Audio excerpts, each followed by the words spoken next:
اور پیر صاحب کے تو کیا کہنے ہیں، میں تو پیر صاحب سے ریکویسٹ کروں گا کہ پیر صاحب جو ہے قدم بڑھائیں، ہم آپ کے ساتھ ہیں، یہ ہمیں لیڈ کریں، ہم ہر فورم کے اوپر ان کے پیچھے جو ہے وہ کھڑے ہوئے ہیں انشاءاللہ تعالی، اور پیچھے اس طرح کے کھڑے ہوئے ہیں کہ انشاءاللہ نہیں ہٹیں گے، اور یہ لیڈرشپ پہ انہی کو ہی آنا چاہیے، کیونکہ یہ ایک خانقاہ سے تعلق رکھتے ہیں اور خود رسول اللہ صلی اللہ علیہ وآلہ وسلم کے ساتھ ان کی ایک نسبت ہے، ظاہر ہے آپ صلی اللہ علیہ وآلہ وسلم کی اولاد میں سے ہیں، اور ان سے زیادہ درد تو کسی کو نہیں ہو سکتا ناموس رسالت صلی اللہ علیہ وآلہ وسلم کا۔ تو جب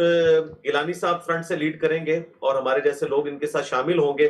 جن کی آواز سوشل میڈیا پہ سنی جاتی ہے، تو انشاءاللہ تعالی معاملات آسانی کی طرف جائیں گے۔ گستاخوں کی حمایت کے لیے بری امام کے گدی نشین سے چونکہ مرزا کو مفاد نظر آ رہا تھا، اس لیے مرزا نے اس کی بڑی تعریف کی اور خاص طور پر یہ پہلو واضح کیا کہ وہ حضور علیہ الصلوۃ والسلام کی آل میں سے ہیں۔ بری امام کے موجودہ گدی نشین کو حضور علیہ الصلوۃ والسلام کی آل میں سے اس بنیاد پر کہا گیا کہ ان کا دعویٰ یہ ہے کہ یہ شیخ عبد القادر جیلانی رحمۃ اللہ علیہ کی اولاد میں سے ہیں، اور شیخ عبد القادر جیلانی رحمۃ اللہ علیہ چونکہ حضور علیہ الصلوۃ والسلام کی آل میں سے ہیں،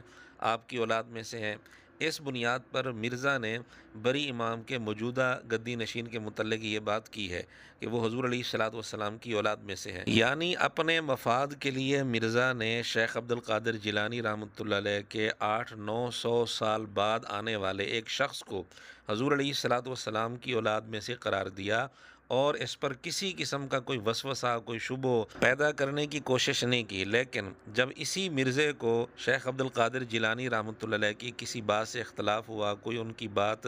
مرزے کو اچھی نہیں لگی، تو کچھ ہی عرصہ پہلے یہی مرزا شیخ عبد القادر جیلانی رحمۃ اللہ علیہ کے نسب کو مشکوک بنانے کی کوشش کر رہا تھا، اور وہ بھی ڈی این اے ٹیسٹ کی بنیاد پر، اگرچہ بعد میں یہ بھی کہہ دیا کہ جی اس کی کوئی شرعی حیثیت نہیں ہے، اس کا کوئی خاص اعتبار نہیں ہے، بس جو اپنے آپ کو سید کہے اس کو سید کہہ دو، لیکن پہلے اس نے کافی دیر نسب کو مشکوک بنانے کی کوشش کی دبے لفظوں میں۔ آپ مرزے کی وہ بات بھی سن لیں۔ ڈی این اے ٹیسٹ کروائیں، اس وقت تو یہی ہو سکتا ہے، لاکھوں روپیہ لگتا ہے، اور اس ڈی این اے ٹیسٹ نے تو بڑی بڑی ہستیوں کو مشکوک کر دیا ہے۔ ہاں، پہلے تو سنی سنائی بات تھی، ہمارے جو پنڈی والے بھائی ہیں نا علی اللہ حسن نقوی صاحب، انہوں نے مجھے یہ بات کی تھی کہ عبد القادر جیلانی کا ڈی این اے حضرت علی سے یا امام حسن حسین سے نہیں مل رہا، ان کا سید ہونا کوئی ثابت نہیں ہو رہا، یہ یعنی گوروں نے جو ڈی این اے کی کیلکولیشن کی ہے۔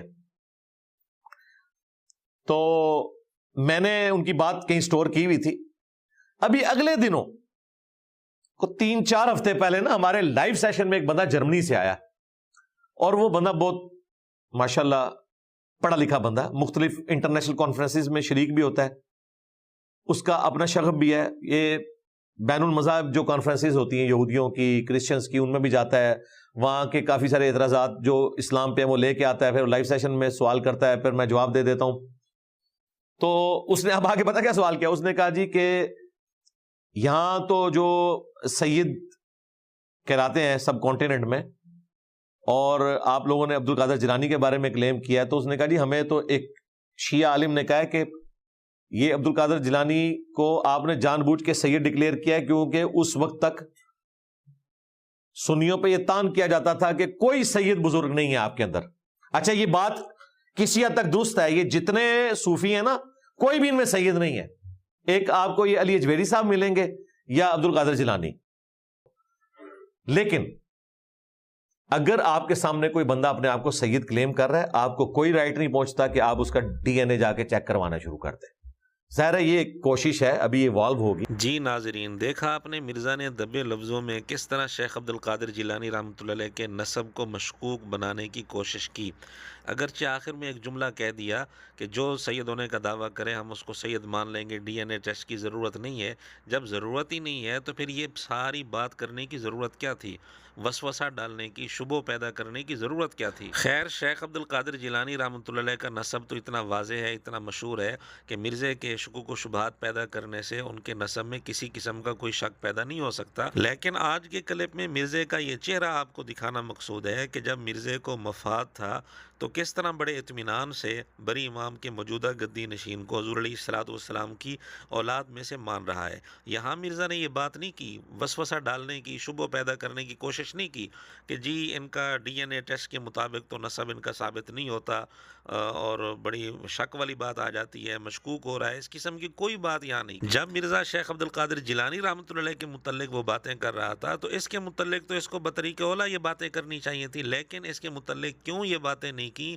کیوں شبہ ڈالنے کی کوشش نہیں کی؟ کیوں؟ کیونکہ گستاخوں کی حمایت کے معاملے میں مرزا نے اس سے اپنا مفاد لینا تھا، اس لیے مرزا اس کو حضور علیہ الصلوۃ والسلام کی اولاد میں سے بھی بڑے اطمینان سے مان رہا ہے، قبول کر رہا ہے، اور اس کی قیادت میں اس کے پیچھے چلنے کے لیے بھی تیار ہے۔ وجہ صرف اور صرف یہ ہے کہ یہاں اس کو مفاد نظر آ رہا ہے۔